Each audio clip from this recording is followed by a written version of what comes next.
Good afternoon from Jakarta, distinguished guests, ladies and gentlemen, and members of the audience. And good morning to our distinguished guests and audiences in Berlin. Welcome back to the second day of the fifth CAS CSIS Germany-Indonesia Strategic Dialogue webinar series, Road to Indonesia's G20 Presidency, organized by the Konrad-Adenauer-Stiftung together with the Center for Strategic and International Studies. My name is Sheila Jasmine, and I will be your virtual host for today. Before we begin today's event, please allow me to warmly greet Dr. Shafiah Muhibat, the head of Department of International Relations of CSIS Indonesia. I would also like to greet a good afternoon and welcome to Dr. Sonny Mumbunan, Research Associate on Environmental Economy at Research Center for Climate Change, Universitas Indonesia. A warm welcome and good afternoon to Ms. Novia, researcher at the Department of Economics, CSIS Indonesia. And last but not least, welcome and good morning to Dr. Christian Hübner, Director Regional Project Energy Security and Climate Change Asia Pacific, or RECAP, Konrad-Adenauer-Stiftung from Berlin. Thank you for joining us today. And a very good afternoon and good morning and welcome to all participants. Today's session will be held under the theme of seizing the momentum for sustainability through the G20. I would also like to remind you that English will be our main working language in today's event. Simultaneous interpretation to Bahasa Indonesia is available under the interpretation feature, which you can find on the lower right-hand corner of your Zoom display. Please don't forget to click the mute original audio option on the feature for the better interpretation. Okay, without further ado, I would like to invite our moderator today, Mr. Rocky Intan, the researcher at the Department of International Relations, CSIS Indonesia. To Mr. Rocky Intan, the screen is yours. Thank you very much, Sheila. Welcome back to everybody. Welcome back to the second session of the fifth Germany-Indonesia Strategic Dialogue, co-organized by CAS and CSIS. It's an honor to moderate the session with this wonderful group of panelists. I also would like to extend my regards first to Dr. Shafiah Muhibat, Dr. Sonny Mumbunan, and also Dr. Christian Hübner, and also Ms. Novia. First off, climate change has transformed from a distant existential threat into an urgent challenge that humanity faces today. This year alone, we are seeing an increase in the number of disasters from extreme weather events, which most scientists attribute to global warming. In April 2021 in Indonesia, for example, flooding and landslides in East Nusa Tenggara killed almost 200 people. And in the summer, flooding in Western Germany also killed almost 200 people in total in the states of North Rhine-Westphalia and Rhine-Palatinate. To mitigate climate change, we need to advance green finance towards lowering greenhouse gas emissions. Any global action for this sustainable agenda must include G20 countries. As such, this panel will discuss first, updates on the many initiatives on climate change mitigation and financing, particularly from the G20, and second, recent lessons in the implementation of green policies from Indonesia and from Europe, and third, the prospect and challenges in the promotion and pursuit of the agenda of sustainability in the G20, including recommendations for Indonesia's upcoming G20 presidency. Before I introduce our wonderful panelists, a couple of housekeeping notes. First, you can access the Indonesian English interpretation function in the bottom right corner of your screen. Second, participants in Zoom are very much welcome to type their questions in the Q&A box. And participants watching from YouTube live stream are also welcome to type their questions in the YouTube comment section. Third, I also would like to remind our panelists that they are each allotted 20 minutes for their session. Now, on to our first speaker. Dr. Sonny Mumbunan is an economist and research scientist at the Research Center for Climate Change at the University of Indonesia. He was trained in the issues of environmental appraisal and policy formulation at the University of Lisboa in Portugal, in behavioral economics, at the University of Mannheim in Germany, and in environmental governance at the Norwegian University of Life Sciences in Norway. Dr. Sonny Mumbunan also holds an MSc in Empirical Economics and Policy Advisory from Malte Luther University in Halle-Wittenberg and wrote his dissertation on ecological fiscal transfers in Indonesia at the Helmholtz Center for Environmental Research, UFZ, in which he submitted to the University of Leipzig in Germany in 2010 for a PhD in economics. His research interests include, but not limited to, economic instruments for ecosystem service compensation, policy analysis for climate change mitigation and adaptation measures, public finance, and extractive industries. Dr. Sonny Mumbunan, the floor is yours.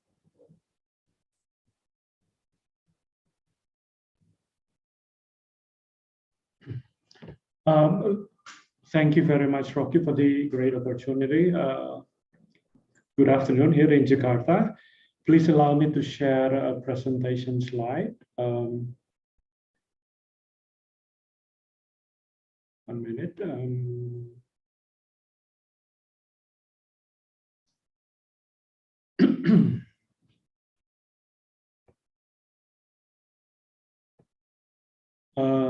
Could you confirm that it's already there, or is it? Yeah, we can see it. Okay, thank you. So again, thank you very much for this good opportunity to share things, more or less reflection on scale and speed when it comes to G20, and I'll pick very specific areas of this on sustainable finance. There are 3 things that I would like to share today. The context, of course, about the roadmap of the sustainable finance, and then try to put things into perspective, and then some stories from Indonesia, some more positive stories, let's say, that are related to scale and speed from Indonesia. So let me go to the first, the context. This is the roadmap that one can just Google and download. I pick, given the interest of time, some of the quotes from the roadmap. We see here the range is quite broad because it talks about sustainability. Such priorities for the roadmap should include a greater focus on options to scale up finance to support a just and affordable climate transition. So we have climate, and then integrate other aspects of sustainability, nature and biodiversity, but also social issues, including poverty reductions. Like almost everything on Earth or under the sun is going to tackle on the sustainable finance roadmap. It has a set of focus areas, and of course, actions under each of the focus areas. The roadmap has focus areas on market development and aligning investment to achieve the goals for sustainability. It has also areas on information about sustainability risks, opportunities, and impacts. And then on focus area 3 about climate and sustainability risks. The following areas include public finance, policy incentive, the role of international finance institution, of course, and as usual, cross-cutting issues. Again, given the interest of time, I'll touch only focus area 3 and 4, just to allow for meaningful discussion. This is a focus area on the assessment and management of climate and other sustainability risks. I picked this because of the, it's always interesting to talk about sustainability, but I think I'll focus more on the climate change side of the discussion. Here it says, there has been a consensus, at least at G20, about climate change becoming a source of significant macroeconomic and financial risk. It's a good news that it's been acknowledged, but later we'll discuss how it is being acknowledged and the different way of seeing it. And then, authorities on finance and tools and methodologies needed to understand, assess, but also follow up on management about risks, including so-called physical and transition risks. On focus area 4, which is even more closely related to what I'm going to address, is on public finance incentive and the role of international financial institutions. It addresses about market externalities, something that is, need to be addressed, but not always easy to address when it comes to coping with or tackling externalities. Who is going to internalize it, sharing the burden, which needs incentive, of many actors. It mentions here the private capital, but later we'll try to see how it can blend things into mobilizing, for instance, climate finance. As I mentioned, under focus area, there are a number or a set of actions. It's action 14. Also underneath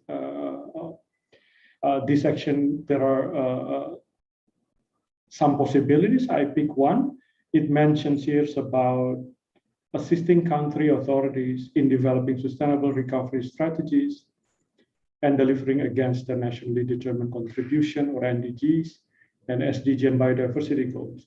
So NDC is basically what Indonesia agreed to contribute and submitted as a member of United Nations to the United Nations Convention Framework for Climate Change, what we know as UNFCCC, which is taking place at the moment for its 26th COP in Glasgow. Now, with that background, I'd like to try to put things in perspective and try to be a bit honest about the discussion here, linking it directly to climate ambitions. I can come up with a number of figures, but I think the one that is produced by Climate Tracker and then recently published by the New York Times is much easier to understand. Apologies if it is too small, but basically it is emissions, historical emissions in the past, and what it is going to happen to the emission with interventions, policy interventions, and then how countries are, making pledge or commitments to reduce it, and then what is suggested by science, what we know as IPCC's recommendation for 2 degree or even lower 1.5 degrees Celsius for climate stabilization. In these pictures, it is 1.5 degree Celsius climate compatibility to the IPCC recommendation. We have China, United States, European Union, India, Russia, Japan, Iran, also here, Iran here, and Canada. So among the largest emitters in the world. So after the historical emissions, we see current policies pledge and compatibility to IPCC recommended climate stabilization. We see here, for instance, China, current policy is still above what is pledged and way above what is compatible for 1.5. That's how we read these figures. United States is more or less the same in terms of pattern. The scale is somewhat different. Europe also, but if you look at India, for instance, India pledged less ambitious, and then the current policy seems to be bringing, sort of more ambitious than what is pledged. We see Russia more or less following India in terms of pattern. Japan is, reflecting more or less what, for instance, US or European Union suggests in the figure, and so on. We can read this in different ways, but I think as a whole, I'll come up with some quick and dirty observations on these. We have a trend, and when we talk about climate finance, we will have to talk about this trend. You may want to ask what happens to Indonesia and say Brazil. These are the next slides. So this is our lovely countries. Brazil and Indonesia are among the largest emitting countries in terms of land use. We see here, remember that the yellow line is what we pledge.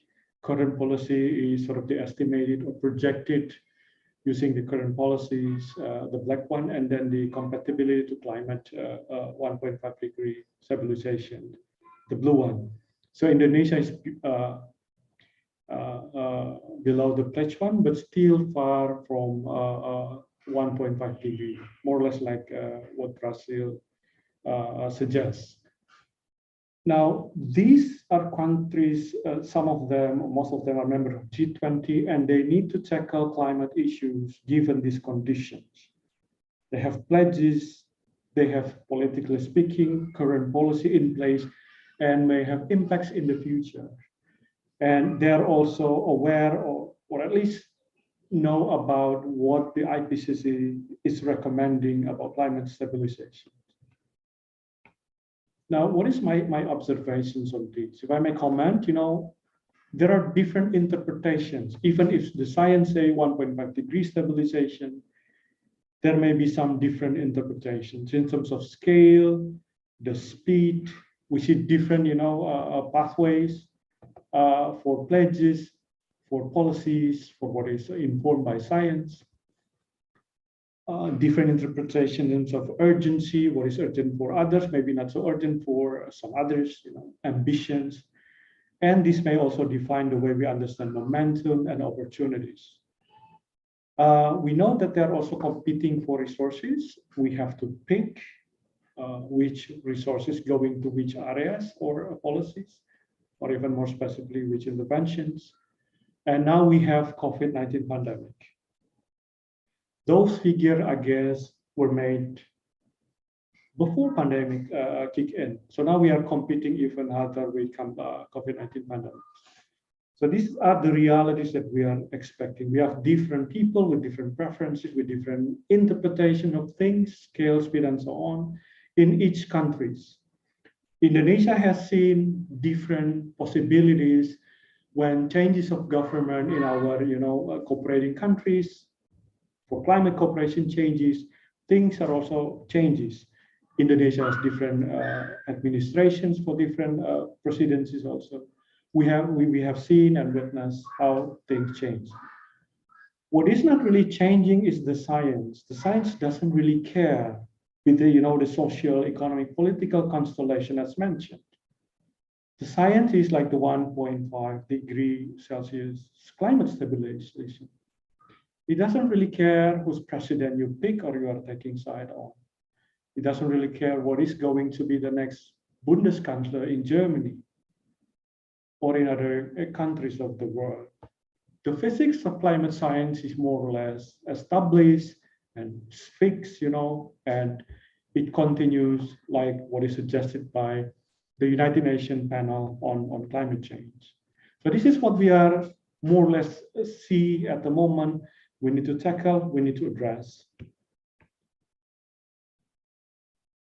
What I would like to ask here, or ask you here also to sort of reflect on is, are we seeing the same thing when we talk about climate? The science is quite similar, very similar, but we seem to be seeing different things, different generations see different things, different countries see different things. Okay. Even when we are speaking the exact language, even the word climate change, we use the same climate change words or expressions, more or less the same, but maybe we are referring to it as something different. And here I'm not talking about the taxonomies that G20 would like to develop for semantics, for instance, which is something to be welcome, of course. But I'm thinking about something, more epistemic, the way we see things. Otherwise, we do not see different things with the pathway, the figures that I presented, right? Different countries have different interpretation. Now they're getting together in Glasgow, seeing things, and I believe they will see things differently. And they will define ambitions in different ways of different, understandings. So this is more or less the challenge that we need to tackle and be very frank about this, and quite relevant because we are talking of colleagues from European Union, Germany, Indonesia here. I come from the area, from the northern part of Indonesia. I know how things can be very different between people in Jakarta, on Java, and other side of the countries. Now, I would like to share some positive things and maybe some momentums from Indonesia. just to have a a more positive tone to the discussions. Please remind me on the time. Because I like to pick some of the areas that I think provide something ambitious in terms of scale and speed, and quite concrete cases from Indonesia. Now about domestic resource mobilization. On the revenue side, we just couple of weeks we just had a new law on tax harmonization, which includes carbon tax. We can debate about the rate, the scope, but at least we consider it in our constitution at the level of a law. That's already something, ambitious in Indonesian, perhelpnissen, the Indonesian relations. So that's already something ambitious, in my opinion. On the transfer side, on the fiscal transfer, there have been discussion on using general purpose fiscal transfer, dana alokasi umum, that is considering forest cover for allocation to subnational government, provinces, kabupaten and kota, district and municipalities. These are potentially ambitious. It goes beyond something small, something not meaningful, because it really tackles the issue. Once it is there, it might be the largest threat on earth in place later when it is agreed as a law. That's on domestic resource mobilization.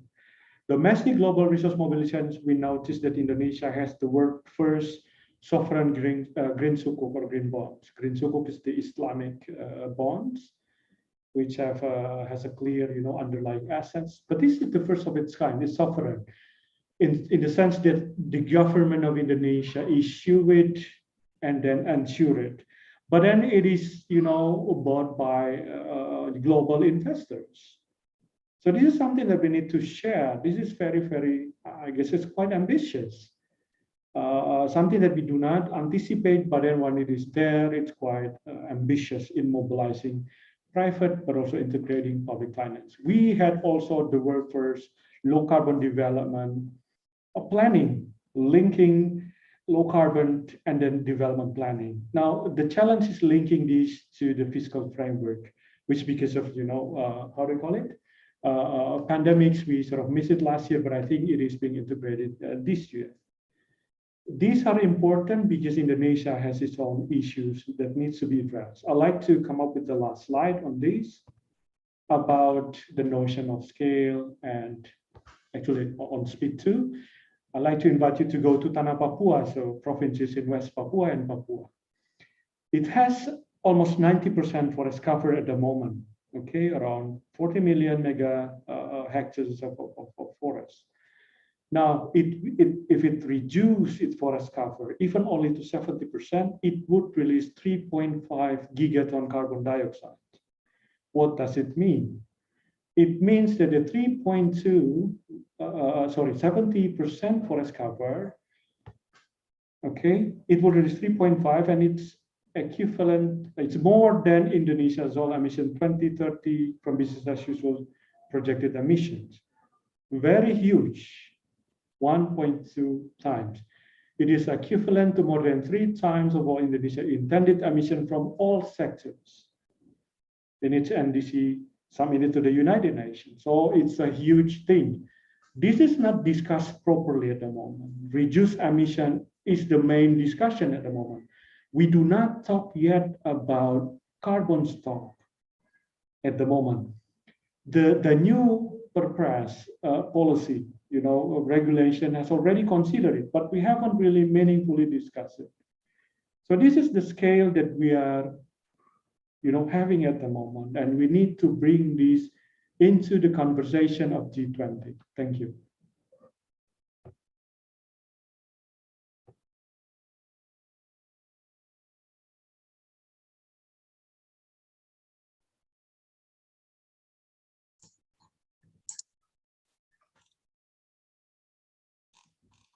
Thank you very much, Pak Sonny, for highlighting the trajectory of emissions among major countries and the current challenges, especially faced by Indonesia. Even though we do still have Indonesia still pioneers some policy cases in order to tackle this problem. Now we move on to our second speaker. Before that, I also would like to remind participants that if they have stray comments, they're also welcome to comment in the chat box in the bottom of the screen. Now to our second speaker is our very own colleague at CSIS, Ms. Novia. Ms. Novia is a researcher at CSIS-Indonesia, in which she takes focus on the issues at the nexus of climate change and trade policy. Ms. Novia is the initial team member for CSIS News Unit on climate policy.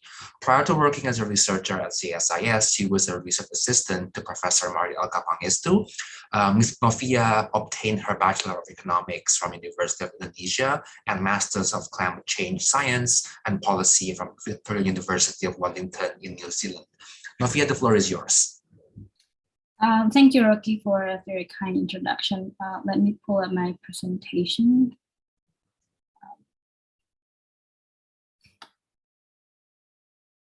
Okay, can everyone see this?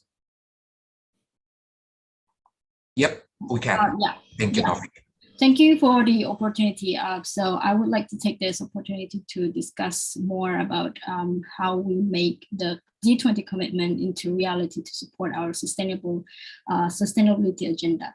So it is very clear, it is undeniable that human has influenced the global temperature in the atmosphere, in the ocean, and also in the land by burning the fossil fuels. Like currently we are seeing 417 parts per million of carbon dioxide in the atmosphere. This is the highest record in historical 800,000 years of the Earth's history. And it has changed the world. Major part of the world is now warmer, some even higher than 50 degrees Celsius. And it has created a lot of impact around the world. And this is a very clear sign that climate change is here. It's very urgent to be addressed and it's relevant to everyone. And fortunately, we have solutions to stop this. So I picked 3 solutions here, but there are others. And this 3, I think, is the most systemic one. So the first one is we should stop and should start immediately to put greenhouse gas emission into the atmosphere. This means we slash our CO2 emissions, we reduce our methane emissions as well. How? We deploy more clean energy, we reduce our energy demand by choosing more active travel, for example, and also we increase our energy efficiency. A small example is we change the light bulb into the LED that consume less energy. And then the second one is we take out the carbon out of the atmosphere as much as possible and as soon as possible as well by protecting and restoring our natural carbon sink. As Dr. Sonny has mentioned, we should restore our terrestrial and also our coastal ecosystems. And at the same time, we should also support the new technology and innovation in carbon capture and storage. And the third one, when we talk about climate impacts and we talk about the people, and that's why we also need to build resilience around this climate change impacts. We want to see more food security, we want to see more energy security. We should also set standards as soon as possible that have our infrastructure safe for the people. And we also want to have integrated adaptation policies that support the just transition. For example, we want to have a reskilling and also retraining for the workers from the impacted sectors that they can support more green jobs. And I highlight immediately here because time is very limited and the cost of inaction is getting higher day by day. And the next question obviously is how we make the solutions to work. And we all agree that finance is a very big part of it, and it poses the biggest challenge to make the solutions to work. And in terms of this finance, obviously want to see more a scale up in terms of volumes and also efficiency of this financing. And we need more transformative financing that mobilize towards clean investment rather than to fossil fuels. This requires us to create more viable projects to deploy this finance. And also we need to scale up in terms of delivery, access, and also platform. This to ensure that we have a just transition that support lower income countries to able to afford the clean development. And we want to support them to leapfrog away from the fossil fuels economy towards a more sustainable one. It is very important to have just mechanisms for financial flow to the lower income countries because we cannot afford a clean development right now because it requires an upfront and a very huge amount of financing. And apart from finance, I want to also draw attention towards the importance of knowledge. I believe knowledge is very important in increasing the understanding, increasing the awareness, and also creating the sense of identity to fight this climate crisis. At the moment, knowledge is still very much concentrated in richer countries, and we want to see more open access to this knowledge in order to have climate actions not only belong to the richer country, but also it can happen in anywhere in the world, especially where the people are the most vulnerable and most impacted by the climate change. And this way we could enable a scaled up actions in every level of societies anywhere in the world, from the grassroots to the especially leaders who are the one executing these solutions. So I have 4 highlights from the recent G20 leaders meeting. They commit to take further actions to increase their NDCs to achieve the net zero pathways. And also they also have a clear signal to exit coal by ending international finance for coal power generation. And they also recommit to provide $100 billion annually for climate actions in lower income countries. And this is also the first time they mention methane emission reduction. All of this is a very good sign, a very good signal from G20 Italy. Credit all goes to G20 Italy to be able to pull this positive signs, even though in the middle of the pandemic. However, the commitment is still less than the necessary level, and also the reality on the ground, the actions on the ground is still less what has been committed.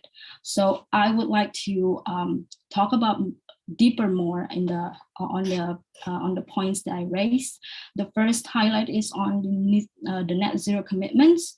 G20 commits to enhance their NDC in support of net zero target of their members, and also they want to do their best effort in keeping 1.5 degrees Celsius target within reach.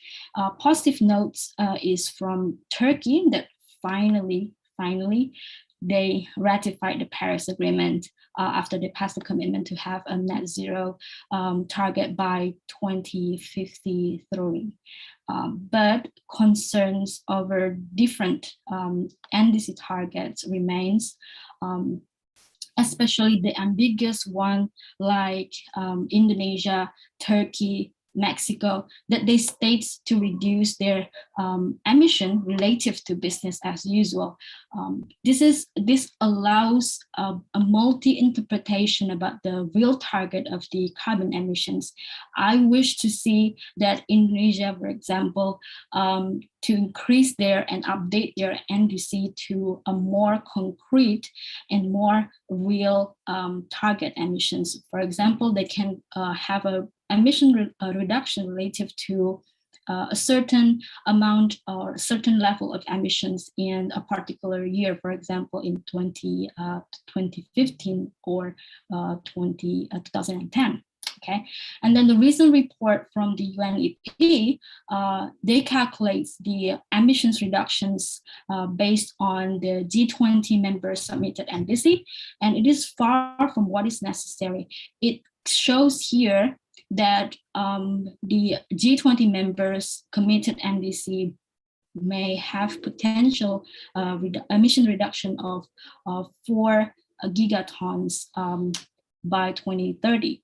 But it also here shows that in order to be in line with the 2 degrees Celsius target, we need to reduce 13 gigatons of CO2 equivalent. And it's even higher if we want to achieve 1.5 Celsius target. We have to reduce 28 gigatons CO2 equivalent by 2030. This is like very huge gap. G20 comparing 4 gigatons to 28 gigatons, G20 need to step up their commitments to reduce more than 50% of the current committed reductions. And the second one, still the reality is less than commitment and less than necessary. But this is a very good signal to exit coal by ending the provision of international public finance for new unabated coal power generation abroad by the end of 2021. The good thing is they put a deadline here, but it is a very challenging target, especially for domestic targets such as Indonesia, who is very much depend on coal. In fact, Indonesia are still looking at coal to support the 33% of the national energy. And if we count oil and gas as a total fossil fuel with together with coal, it will exceed 70% of the energy mix. This is a very challenging time for Indonesia to show that they can commit to this commitment.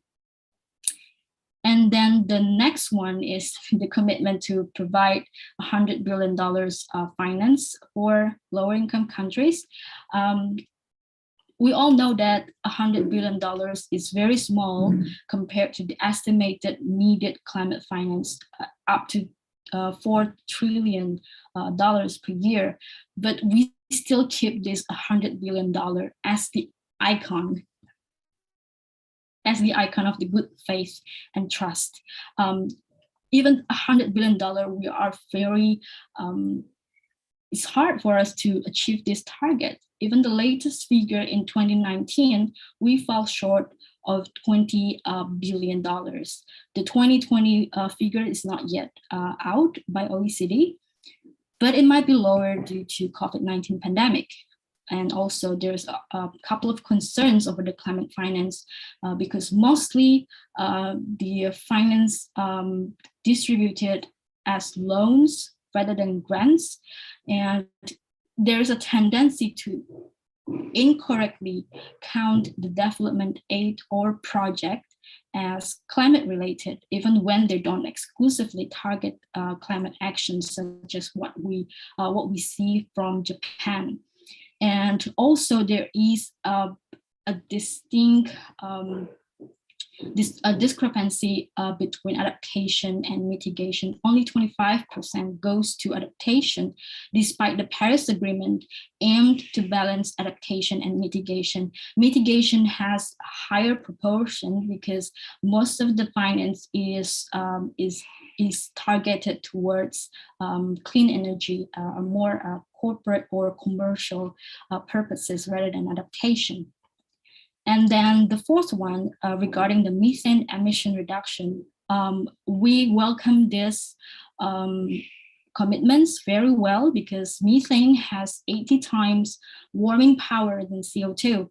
At least the 30% of today's warming is driven by methane. And since the methane is also short-lived gas, only 12 years, compared to the CO2 that can last in the atmosphere for over a century, reducing methane will be a very one of the options for quick and most viable options to help us fight this climate crisis.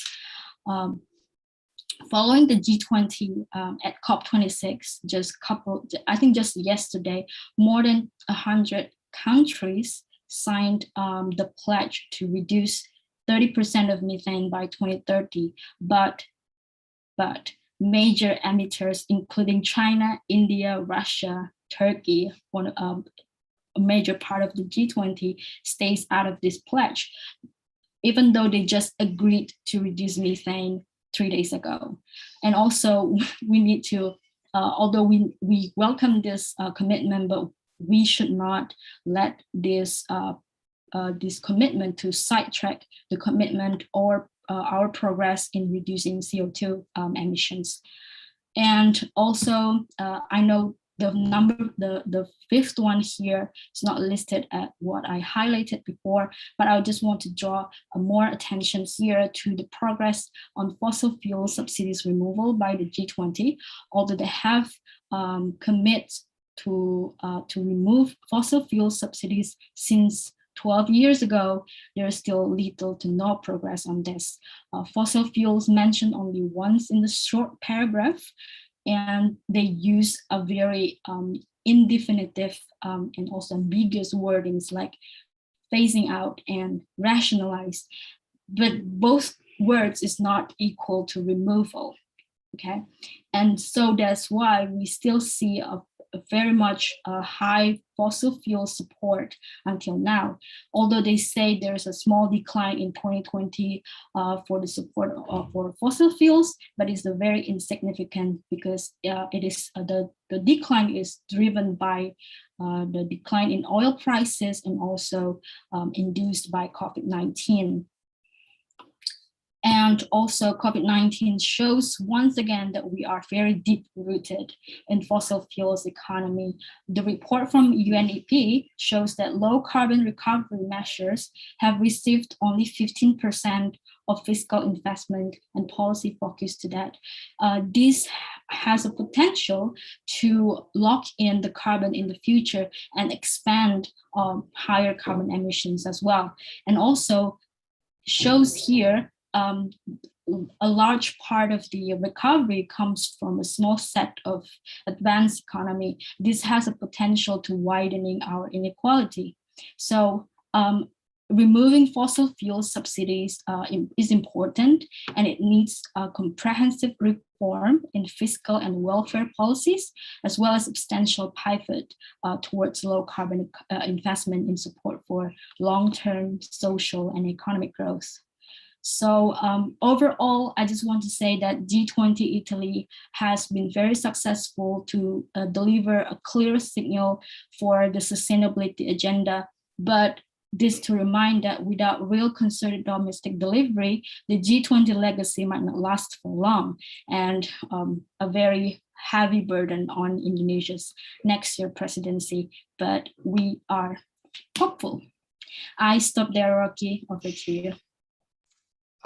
Thank you very much, Novi, for the presentation on the prospect and the challenges of Indonesia's presidency on the sustainable agenda in G20. Before we go to our last speaker, I want to remind again our housekeeping notes. First, for participants in Zoom, you can access the Indonesian English interpretation function in the button on the right bottom of your screen.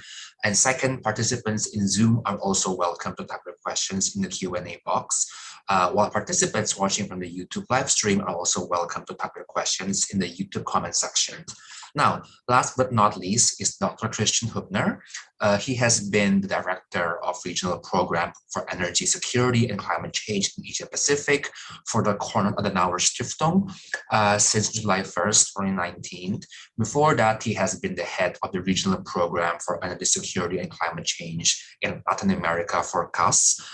Prior to this position, he has worked as a coordinator for environmental, climate, and energy policy in the CAS headquarters. His current thematic areas are climate neutrality, politics of decarbonization, resource security, and digital sustainability. The 3 years before joining CAS, Dr. Christian Hübner has been a research associate at the Research Institute at the Leibniz Association. As a trained economist there, his focus has been on environmental economic analysis of ecosystem services.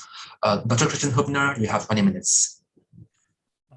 Thank you for the kind introduction, and many thanks to the colleagues of this panel, and congratulations to the organizer for facilitating this amazing and very timely event. I do have as well a presentation prepared.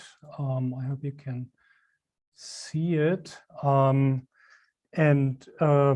Yeah, we are in a very interesting time now, just a few days after the last G20 summit, and within the first week of the global climate change negotiation of the UNFCCC.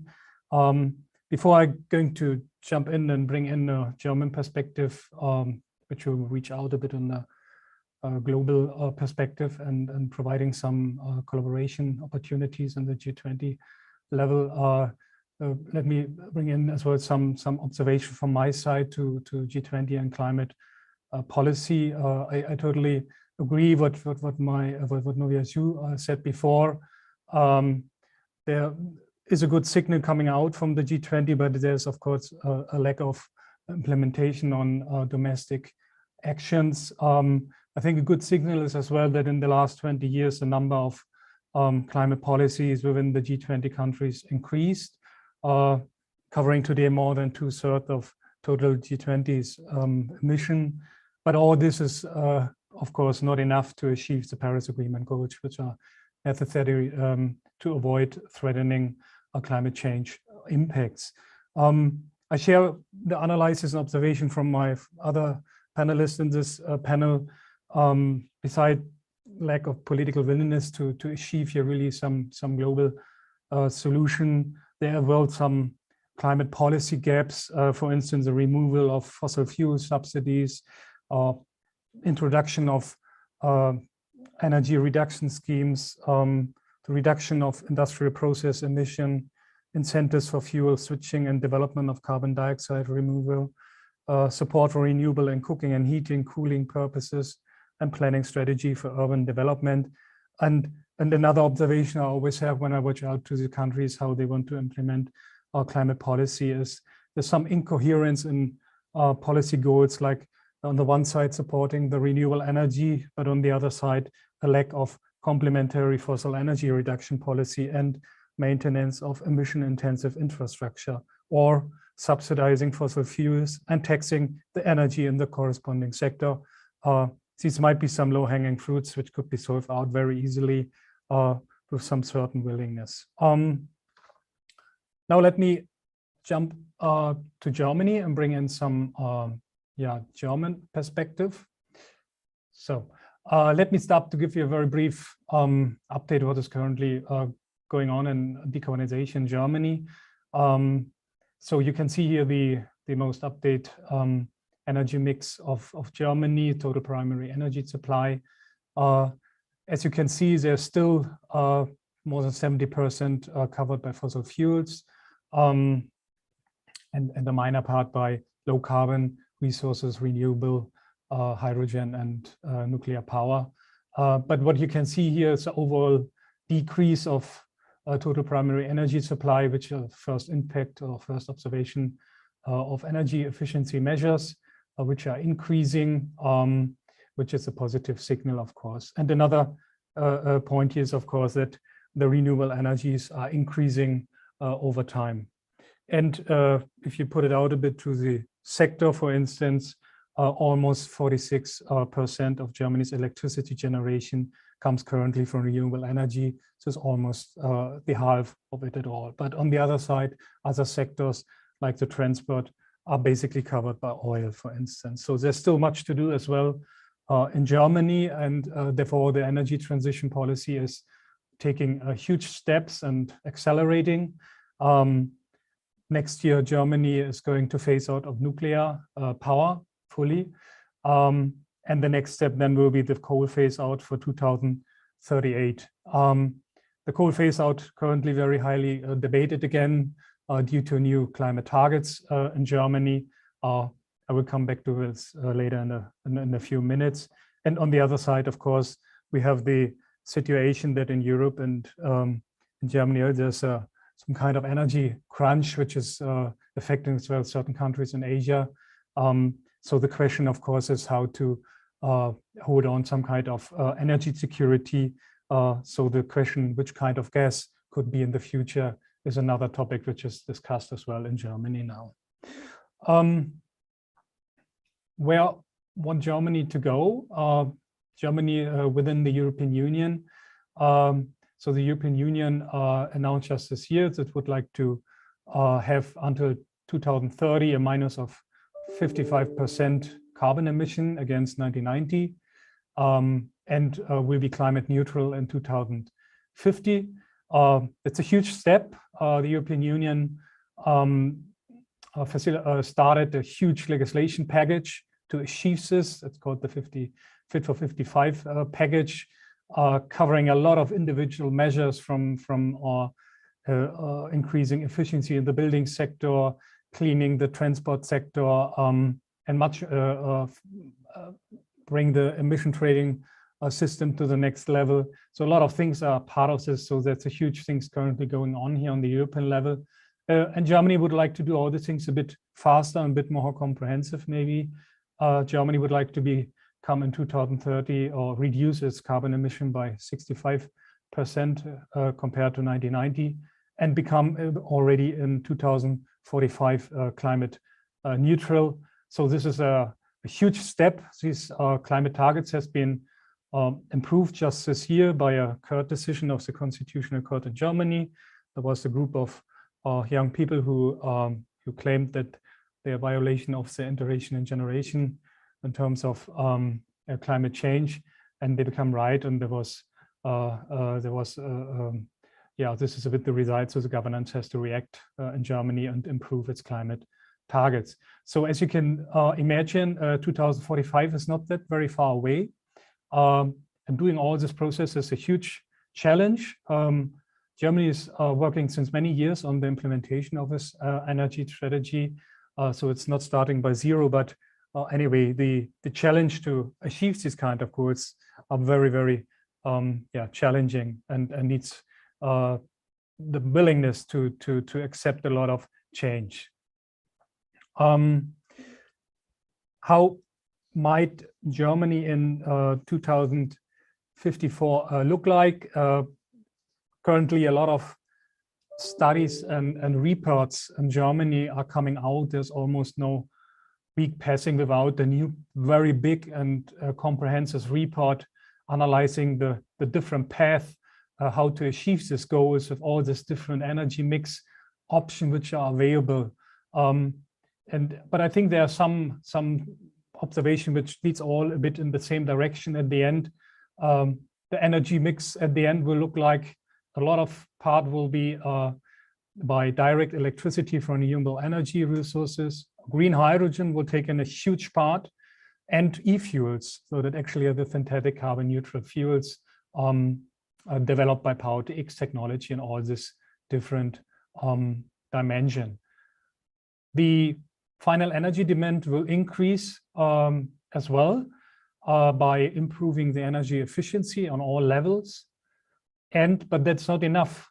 If you really would like to achieve our carbon targets, we need to think about, we need to develop carbon sinks. There are artificial options like carbon capture, sequestration, and utility, maybe, or direct carbon air capture, or using natural carbon sinks, forest moors, or adaptation in the agricultural landscape are necessary.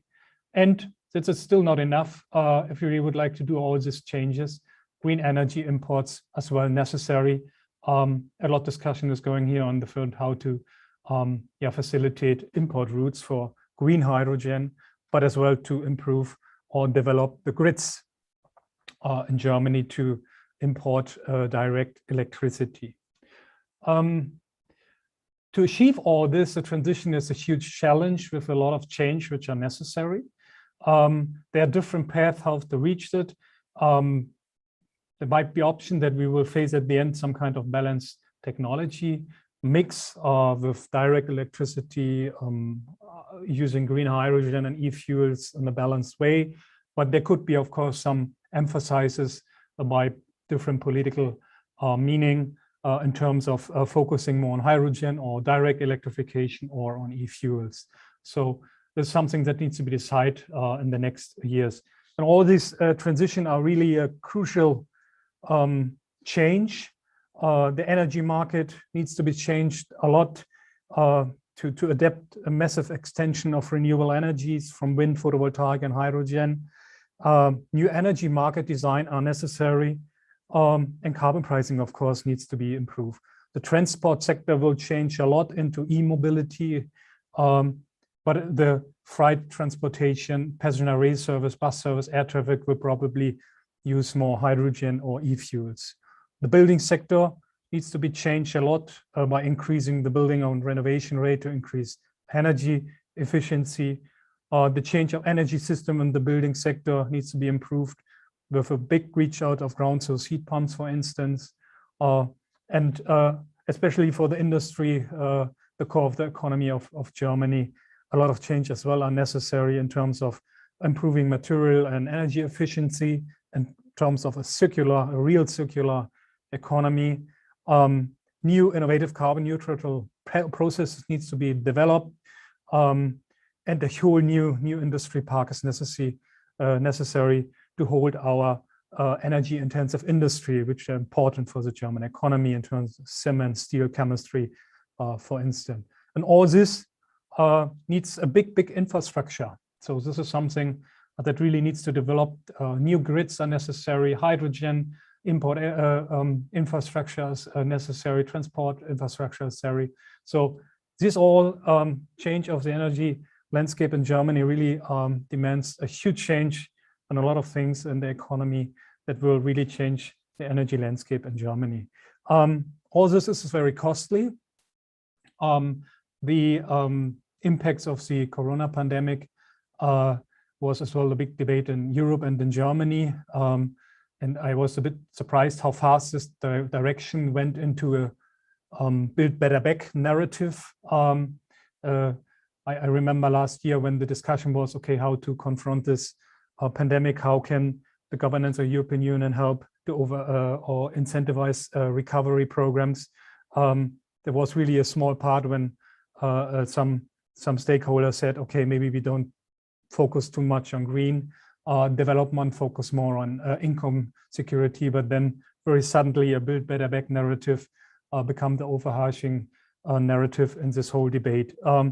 And a lot of countries in Europe using this recovery package supported by the European Union and on the national level to facilitate or to push up this energy transition, especially in Germany. A huge part of this own national green recovery package is going to the implementation of this process of energy transition. I stop here with Germany and jump a bit over to decarbonization and in the G20 context with a focus to Asia. I see here actually a few areas of decarbonization which are quite important to work on and where changes are necessary or which are very challenging currently and maybe much more in the future. The first one is, of course, what we are going to do with old resources like coal.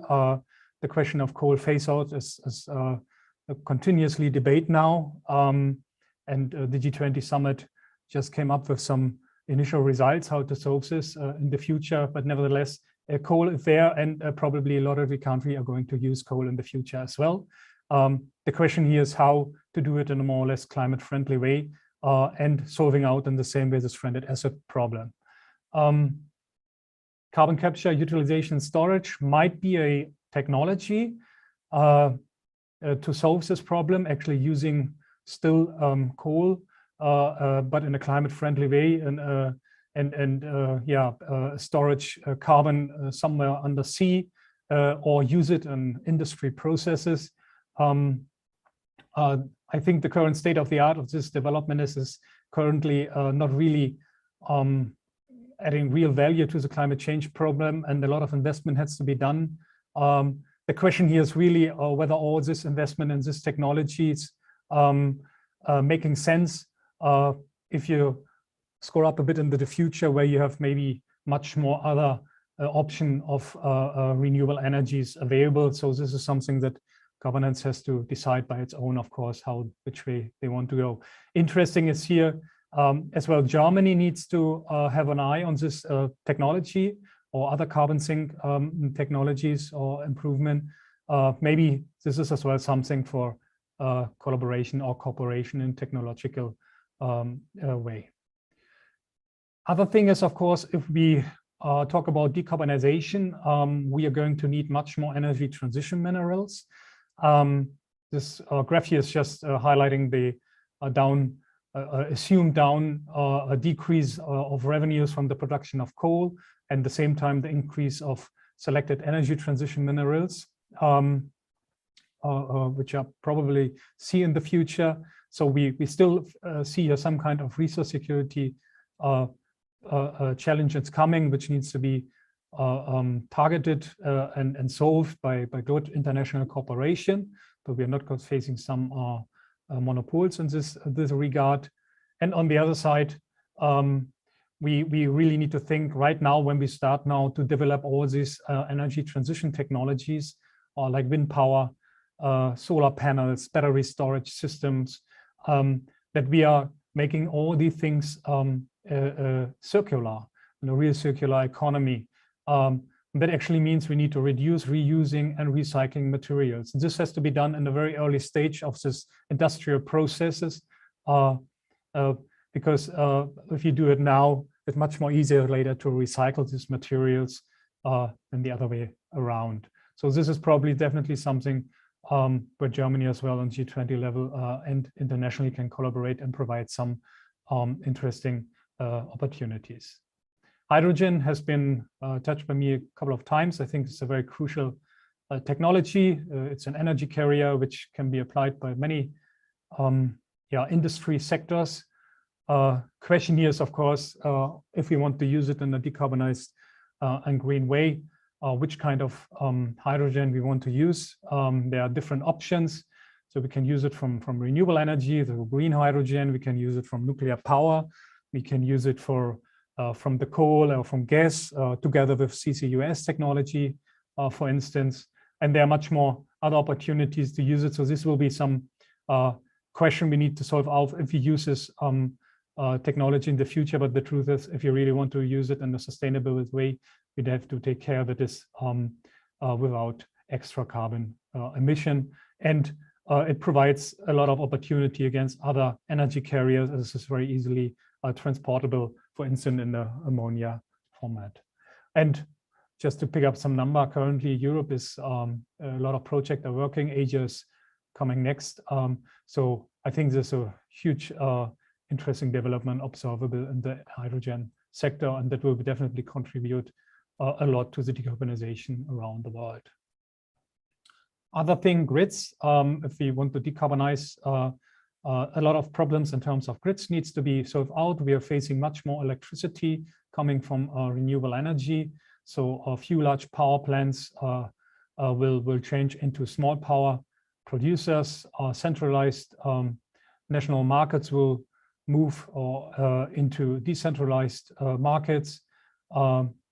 Big power line pipelines might transmission into small scale transmission, regional supply compensation grids.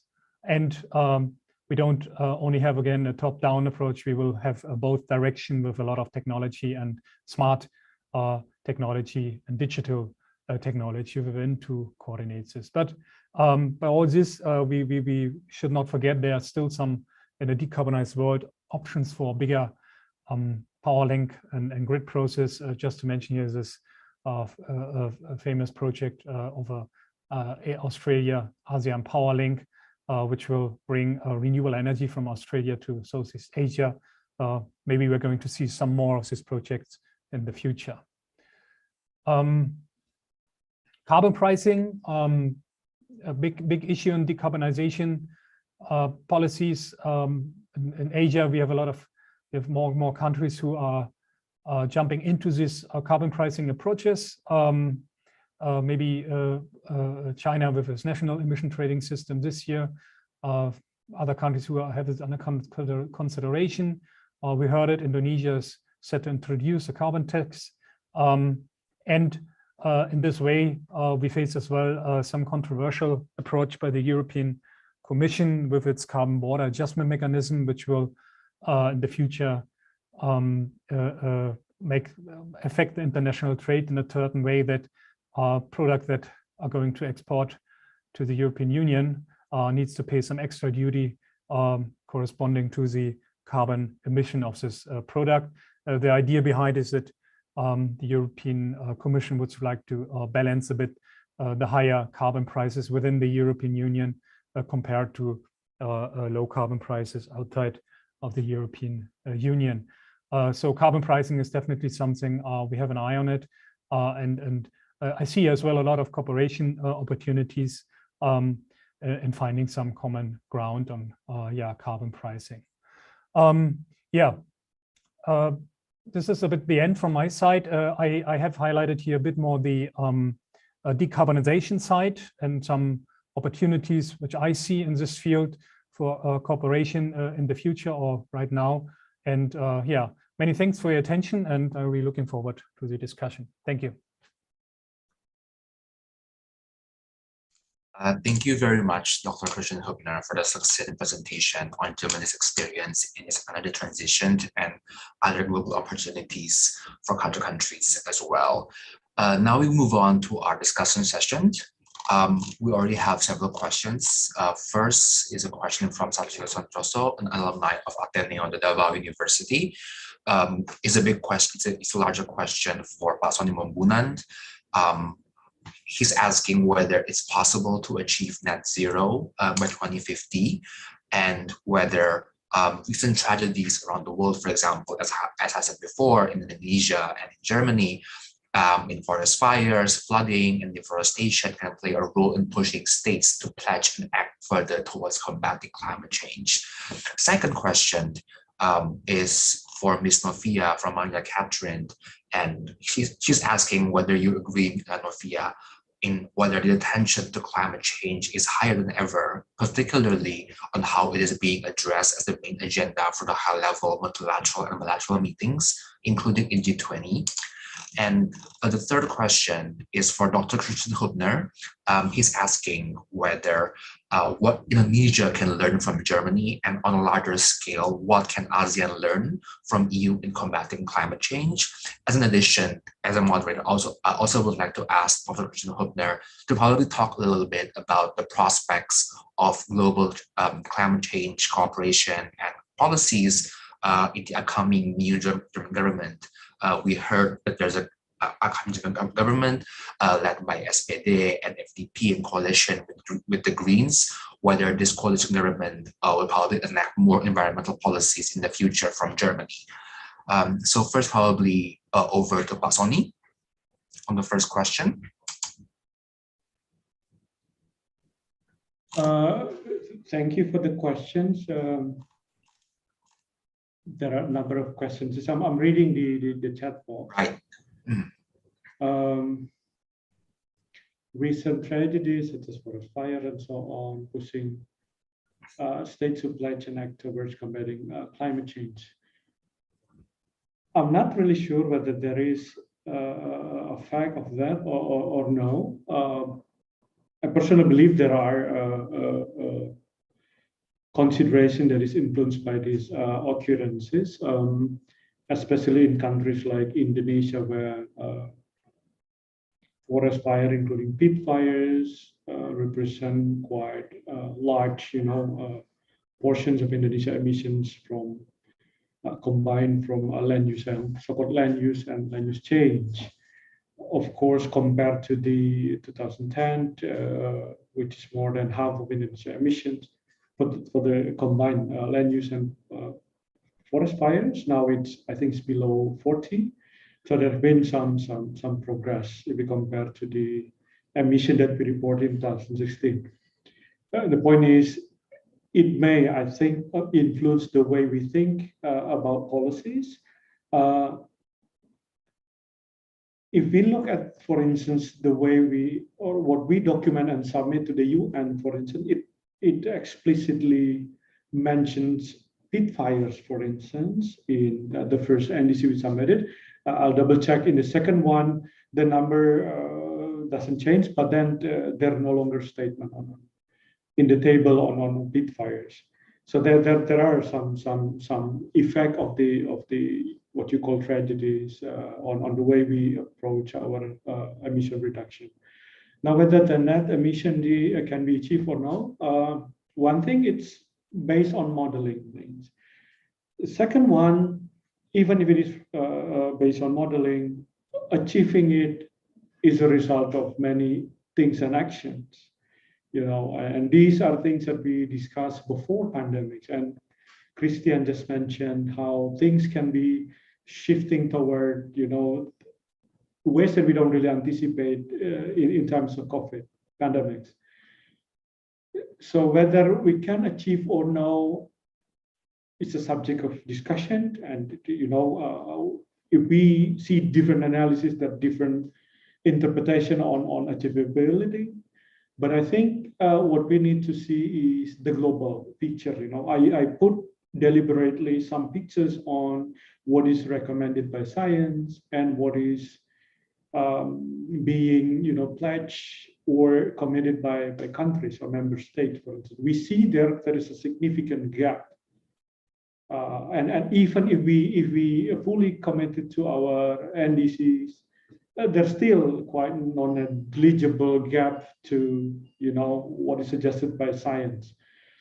So we really need to talk about very specific things. For instance, net zero emission, and what are we talking, and whether we are looking at the same thing, are we on the same page, and so on. So yeah.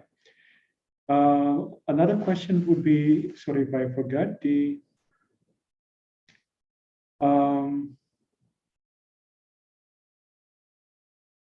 Is it only from Satria? No, it's okay. It's okay. But maybe we can move on to other questions first. Maybe Novia would like to answer the question for you. Yeah, thank you, Rocky. The question is from Maria, correct? Right. About the increasing attention to climate action. Yes, it's been higher. It's marvelous to see that how enthusiastic every community is about climate action. But I would like to see it as a result of the climate action we did on the street by the youth community, by the indigenous community, or other marginalized community. That way we can feel that our work has result, and our work is not just stop on the street, but also we can reach the leaders, and we can make sure what we want and what we need came into reality. And this is such a great momentum to show that our emotion related to climate crisis is not just despair, it's not just anxiety, it's not just hopelessness, but also a very hopeful and optimistic approach to it. So I'm really happy that right now we see more climate attention on every level. Thank you. Thanks very much, Novi. Next to Dr. Christian on what Indonesia and ASEAN can learn from Germany and EU, and what are the prospects of environmental policies from the upcoming potential coalition government from Germany. Yeah, thank you for this question. Yeah, what can Indonesia or ASEAN learn? For me, it's very difficult. The preconditions are very, very different between Europe and Germany and Indonesia. So I think the exchange of experience in terms of decarbonization might make sense, but the preconditions are very different. So I think the way how Germany is doing its energy transition, for instance, the coal phase out, not sure whether that works for Indonesia. Indonesia has a lot of coal resources, which is a big asset. We have to see it so economically quite difficult for politicians to take tough decision on this. So there might be identify other solution here.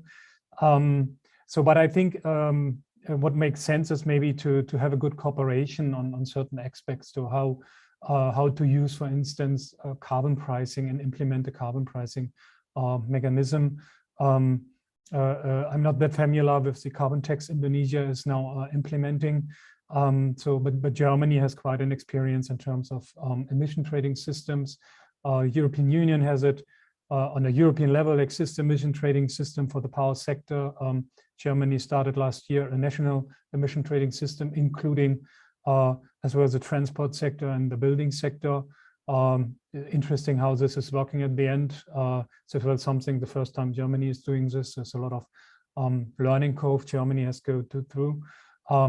This is a bit as well the major message from my side is Germany is going different dates earlier. You can set when the energy transition started. For me, it started in 2010 in Germany when the first climate target for 2015 has been announced. Since then, Germany is really going through this energy transition with a big learning curve. Not everything went very well. As well, other things went well. The issue is you have to adapt and react to certain developments. For instance, currently as well, Germany, the gas prices are quite high, for instance, and we have the raise up of the energy security question again. The big question will be then, so which role, for instance, gas will have in the future? There is as well some voices in Germany, for instance, and was the nuclear phase out a good idea, for instance? So my opinion is doesn't make sense now to think a lot whether it was a good idea or not.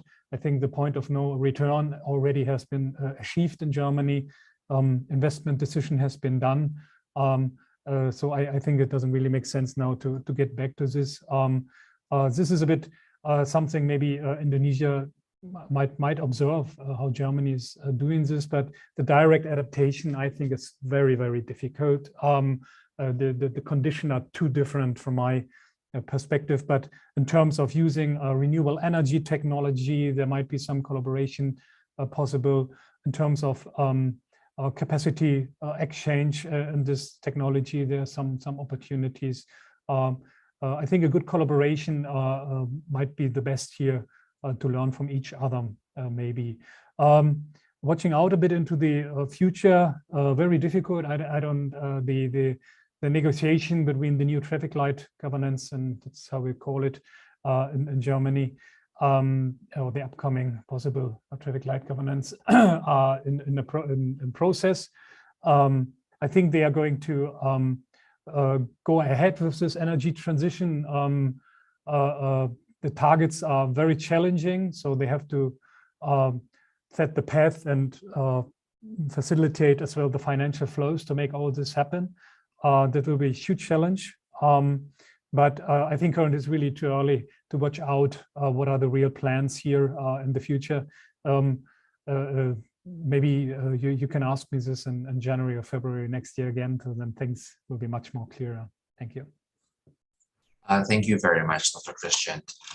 There are several questions which I would like all the panelists to have a bite on this.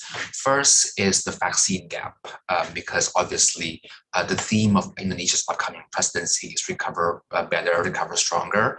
And how can Indonesia tackle this vaccine gap between developed countries and lower income countries, especially noting that most African countries and small states only have 1 to 8% of protection rate with at least one dosage of vaccine shot against COVID. And second is there's a lot of questions in the chat box regarding how to mobilize private sector funding towards a green and just affordable transition, and especially as well on how to do this, especially on the issue on the sector of carbon capture. I open these two questions to all the three panelists on whoever would like to have a first bite on this. Perhaps Pak Sonny or Novia. Well, thank you. On the first question on vaccine gap, I have my comment, of course, but don't take it very personal. So I'm not really commenting on that. I'm not the expert. Please ask the expert on vaccine gap. On mobilizing private finance, I think there is this is quite a subject that is not easy to answer in a short time. But I would like to recommend, for instance, on sector by sector case, for instance, a recently published OECD report on mobilizing finance in the energy sectors.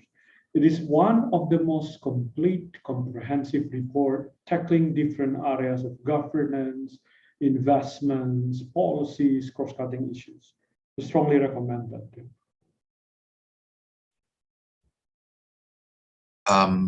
Perhaps Novi or Dr. Christian, a perspective from a developed country on the vaccine gap. I'd like to pick up the last question. Will the recent energy crunch accelerate the use of renewable energy or vice versa? I think it's a quite interesting question. So surprisingly in Europe, it is a big question. The energy prices really rise up very fast. This is as well a question in Asia and China and India, for instance.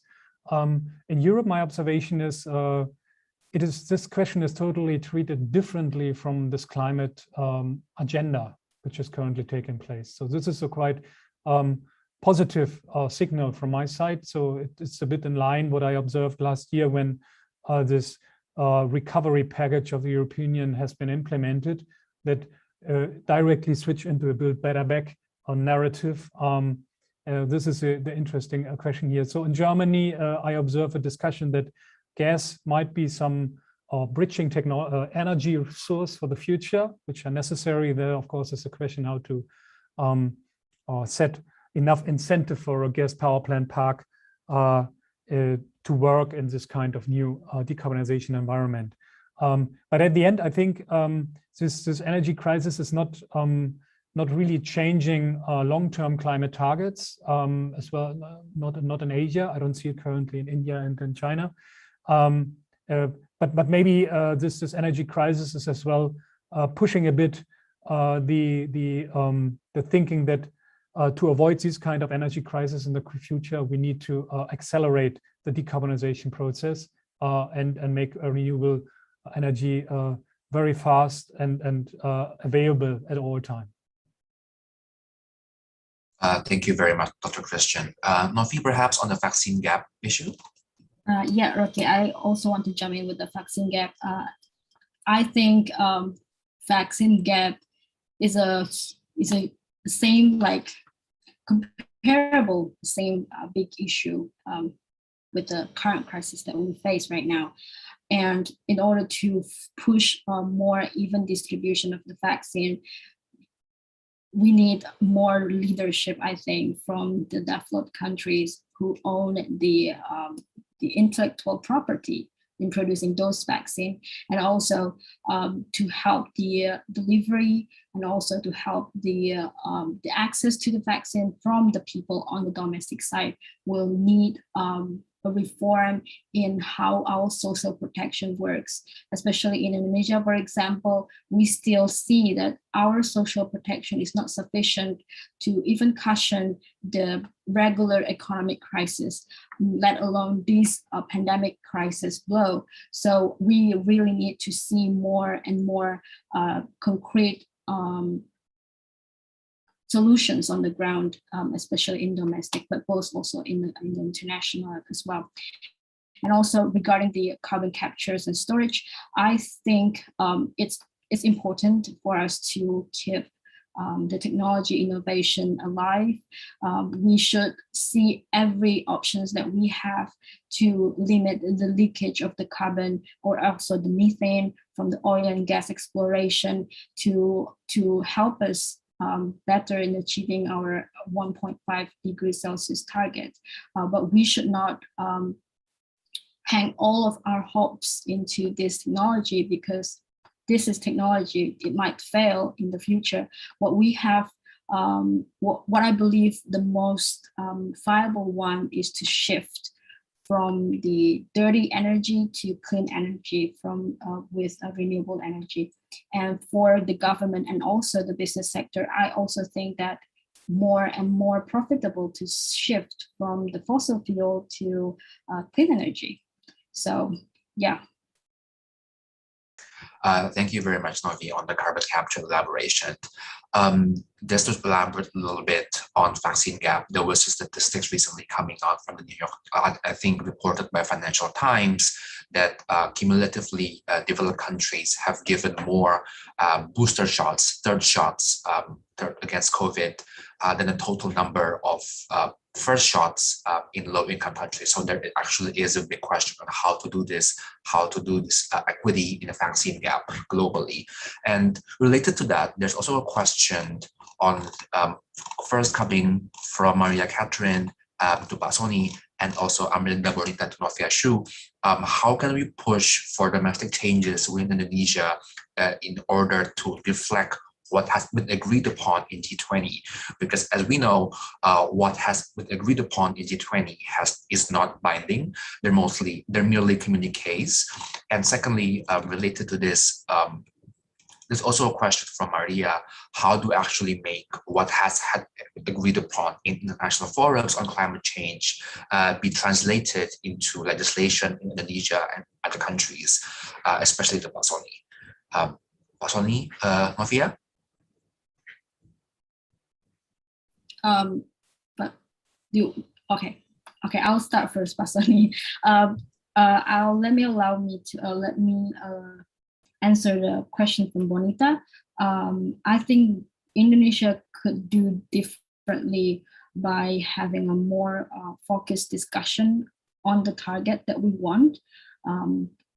Indonesia, as we know, represents developing countries, and I just hope that Indonesia can successfully deliver what the developing countries wants and needs, what the developing countries' agenda is. For example, in terms of climate, we want to see more climate justice in terms of the financing flow and also the facilitation to have our sustainability agenda carried on. And also to do differently, Indonesia's G20 presidency should also focus on developing an action plan for the commitment rather than just commitment.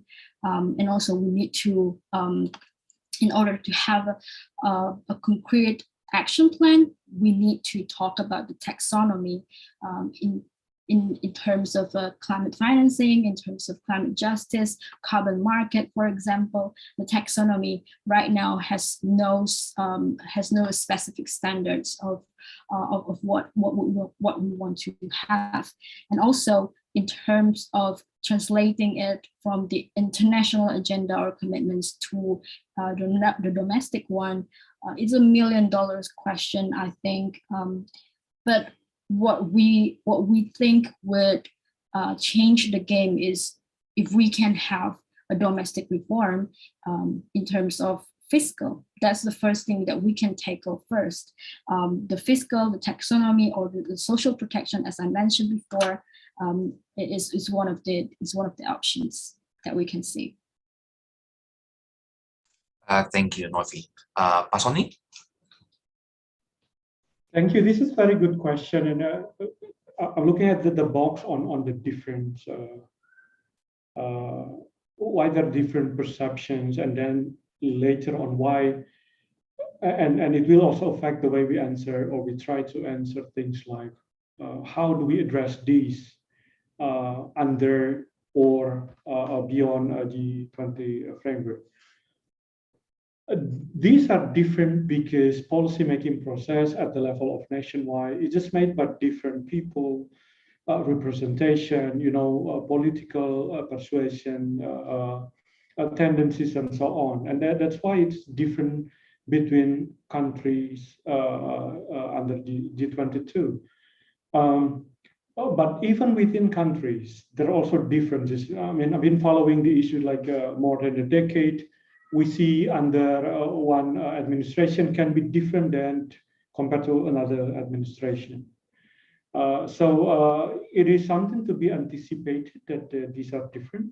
I think we need a narrative that can be a rallying point, you know, like a common denominator for all parties involved, that can see, you know, or we should go along into one, at least something that we agreed on. That will revolve around, say, humanity. But whether it's effective to be used as an you know, narrative, we will see.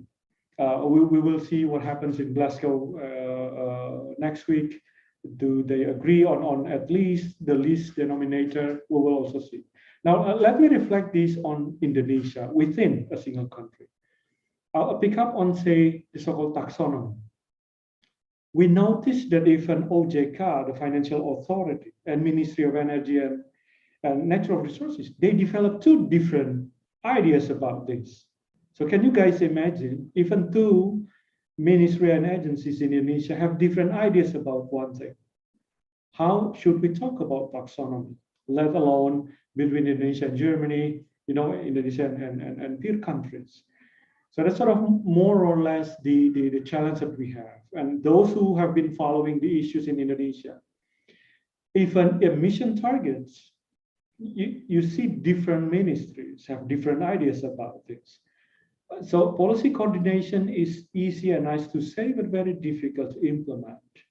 So anytime those who are telling, you know, coordinated policy, enhanced coordination, maybe their own institution are also having problems and difficulties on this.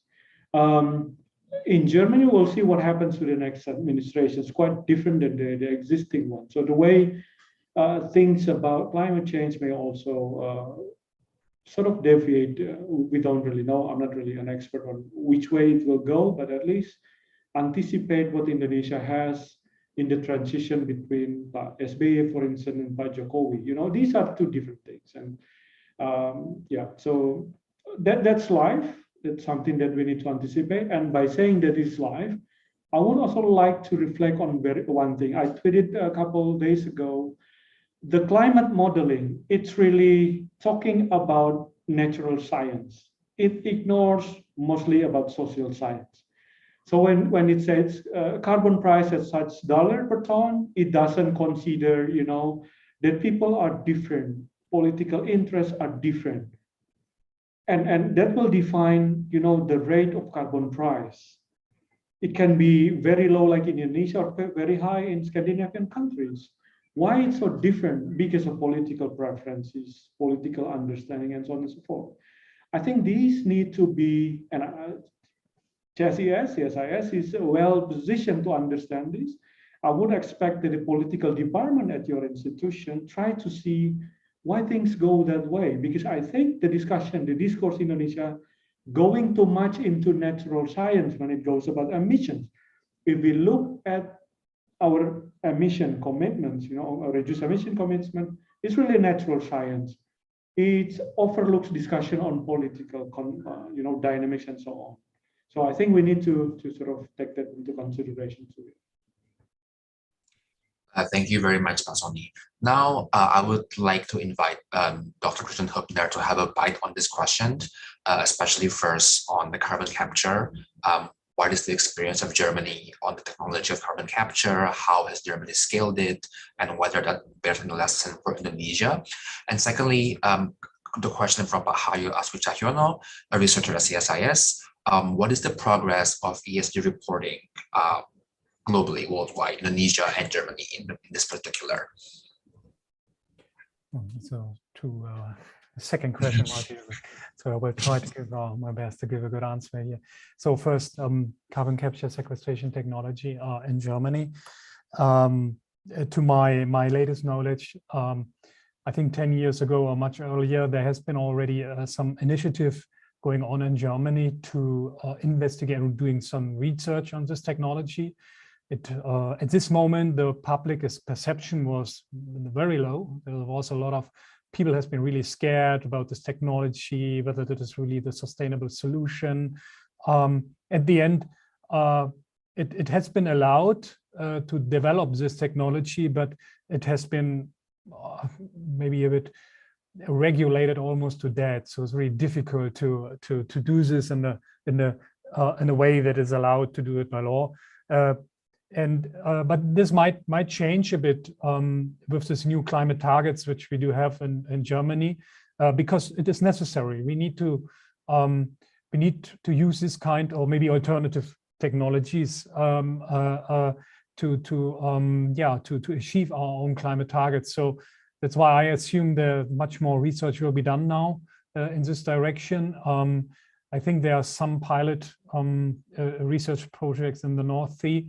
Not sure whether this is what I have to assure that it's information correct. But I think there's much more going on other European countries who are really exploring this technology. So I think there's really some kind of opportunity to collaborate here with other countries in the G20 context, for instance, or beyond. ESG reporting. That is, Novia, you already mentioned the topic of taxonomy. It's something that's really rising up now. European Union is developing its own sustainability or its taxonomy for the financial sector, declaring what is sustainable and what not. China is doing this, and much more countries are doing this as well. And at the same time, the private market sector is developing its own initiatives on with different target groups, focusing not only on climate disclosure, as well biodiversity disclosure reporting, for instance, as well, which is as well very, very important to include.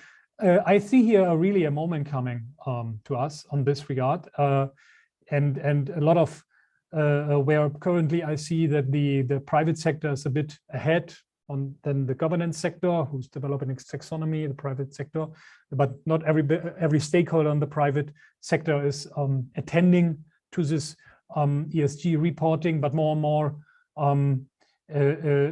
financial hubs all around the world make this kind of ESG reporting mandatory. It's the right direction. So we will see here a lot of things coming. So the big question is whether we will be able to find some kind of harmonized taxonomy, which really set some common ground or level playing field as standards, and which is not able to abuse with some kind of intransparency. Or the big threat is here the abuse of greenwashing and take some advantage of this. But I think the developments are quite promising in this regard. And this happened to my observation. So I'm not very focused on this topic, but to my observation, the last 12 months has been really bringing this topic on the top of the agenda, and are really looking forward what's coming next here and where we go here. And but probably it's a very technical issue, not just I think much easier is it to it's not easy, but compared to biodiversity, it is easy to count carbon emission in terms of measurement, report, and verification. But if you go the next step and would like to do the same for biodiversity protection, things getting really, really difficult. You talk about ecosystem services, everything is related to everything. So it's a huge degree of complexity that needs to be covered by ESG reporting. But I'm optimistic here that we are going to face here very interesting developments in the next years. Thank you very much, Dr. Christian. There's actually one more last question, not in the Q&A box. It's actually about REDD. As we all know, Indonesia recently quit the REDD framework. For our panelists from Indonesia, I probably would like to invite you all, both of you, to get a bite on this question. Do you think Indonesia's recent action of getting out of REDD framework will actually hinder our global climate change mitigation policies? And I understand that the counterpart in REDD for Indonesia is Norway, but probably Dr. Christian Hübner would like to add something about whether this has anything to do in our cooperation with another developed country in Europe, such as Germany. Novia, Sonny, probably.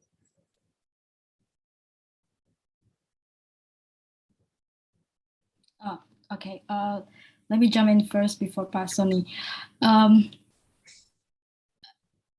it's very hard to say because REDD has been questioned for so long for their additionality to contribute to the reduction of carbon emissions. But I don't know what is the real reason behind Indonesia's action to pull out from the REDD. But at this point, I don't really know what to say first. I need to look more into it.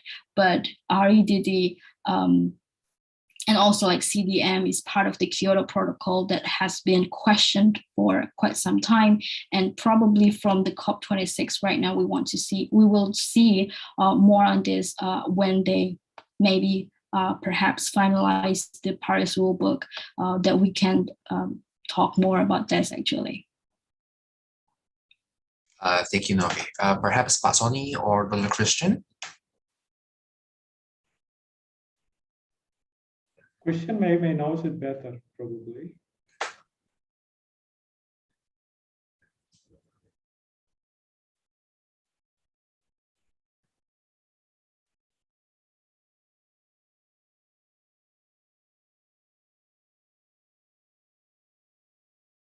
No? No, I guess if that's the case, that I would like to thank all our three panelists for their insightful questions and also for the participants for their questions as well. Now, I would like to hand over the mic over to Sheila, our Master of Ceremony. Sheila, the floor is yours, back to you. Okay, thank you, Mr. Rocky, and as well to Dr. Sonny, Ms. Novia, and Dr. Christian for the fruitful 2 hours of discussion today. Ladies and gentlemen, we have finally come to the end of today's session. Before I end today's session, I would like to make a kind reminder that we will have another session tomorrow on 2 p.m. Jakarta time or 8 a.m. Berlin time with the theme of Prospect for Preparation and Promotion of Digital Transformation under the G20. We hope that you could join us again tomorrow. Thank you and see you at our next session. Thank you very much. Thank you, Pak Sonny. Mas Rocky. Thank you, Pak Pak Hübner, Sonny. thank you very much for Thank you, Kak Novi. Thank you, Pak Hübner. Thank you, Pak Sonny. Thank you. Thank Novi. you, Pak Hübner. Thank you so much everyone, Bapak Ibu semuanya. Bye-bye.